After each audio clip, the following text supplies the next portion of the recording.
Hello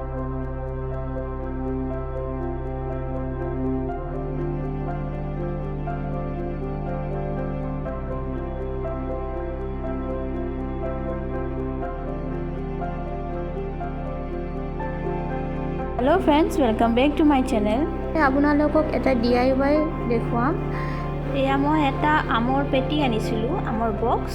আপুনি এইটো যিকোনো ফলৰ দোকানত পাই যাব আৰু আপোনালোকে DIY আপোনালোকে যেনে বিচাৰে তেনেকুৱা আপোনালোকে হোম ডেক'ৰ কৰিব পাৰিব।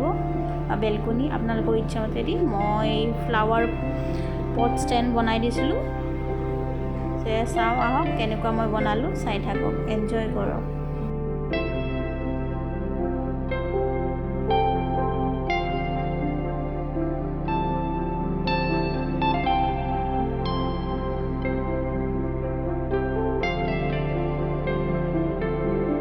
সো আজি এই DIY ভিডিঅ'টো কেনেকুৱা লাগিল জনাব, আৰু যদি আকৌ আপোনালোকক এনেকুৱা এটা DIY ভিডিঅ' লাগে তেন্তে কমেণ্ট ছেকশ্যনত জনাই দিব।